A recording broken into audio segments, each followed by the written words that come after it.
Hey Ravens fans, I'm Garrett Downing. This is Ryan Menken. It's time for this week's edition of the Flock Mailbag. We're coming to you from the weight room. It's the calm before the storm. Off-season workouts start next week, so this is going to be a very busy place. But right now, it's nice and quiet. Gives us the perfect opportunity to do this week's mailbag. We'll jump right into the questions. First one comes from Keon Delaney. Keon is asking us, what would be a better choice in the first round of the upcoming draft, offense or defense? Well, I think the coaches are already lobbying.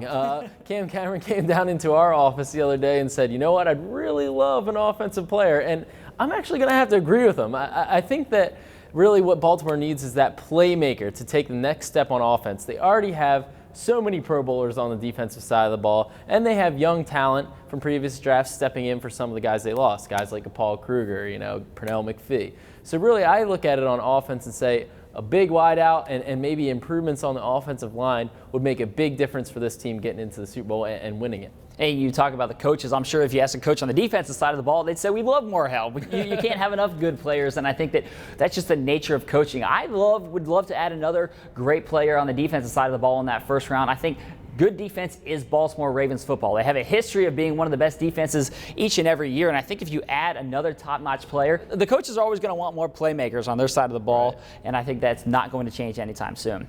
All right, next question comes from Nicholas, who wants to know, talking about some of these guys out of Alabama on the defensive side of the ball, who is better, Dante Hightower or Courtney Upshaw? And if both of them are on the board, who do the Ravens go after?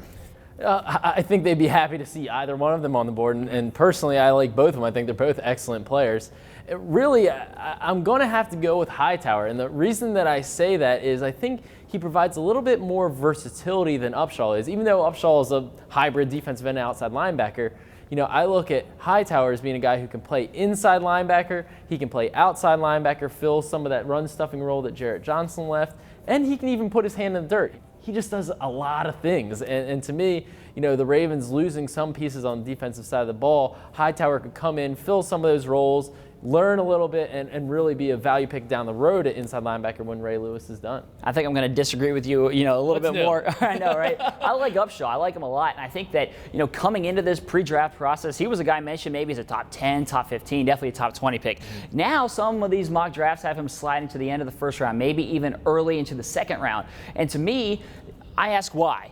Some people say he had a bad combine, didn't really show up as well as we would have hoped at his pro day. But the thing that people seem to forget a lot of times at this time of the year is the tape. And I think that he had a great season. He had a great career at Alabama. He was one of the leaders of that defense. Obviously, Hightower was as well. But I really like what Upshaw is able to do. He's definitely a guy that can get to the quarterback, has a nose for the football. And so I like him. I think that if he's there, I would love to see him go after him, especially, like I said, because he was mentioned as an elite prospect really at one point, and now he's starting to slide a little bit.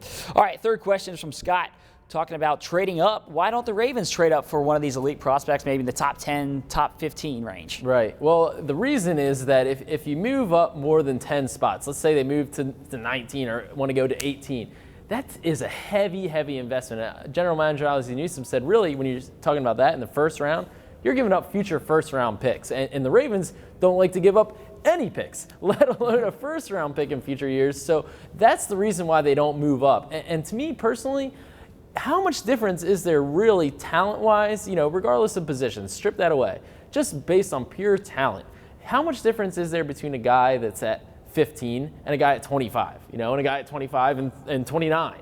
There's the guys in maybe the top three and the last three guys picking the first round, there's a talent difference. But in that middle, it's really just a position. You don't see a lot of teams move up like this. You don't see teams going up from 29 to 3. Right. I mean, the Falcons gave up a load last year, to go up and get Julio Jones. That was rare. Yeah, and they gave up a ton. The Browns have a number of draft picks as a result of that. Did it work out for them? Right. It's arguable. Right. It's arguable. Right, and that remains to be seen to a certain extent. I mean, you look, this year, the Rams got a bounty, from the Redskins just to move up for a couple spots for a chance to get RG3. Right. That's a quarterback, so quarterbacks are highly valued in this league, and that's what teams typically move up for.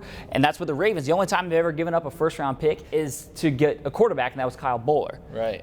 So I don't think that it really makes a lot of sense to move up, into that top 10 range, because you're giving up your entire future if you really start to move into that territory. Right. So, all right, I would not expect that, Ravens fans. If you're thinking they're going to move in the top 10, don't hold your breath, because I just definitely wouldn't count on that. So that's it for this week's edition of the Flock Mailbag. But keep the questions coming on Facebook and Twitter @Ravens. And until that time, make sure you keep it locked right here on BaltimoreRavens.com.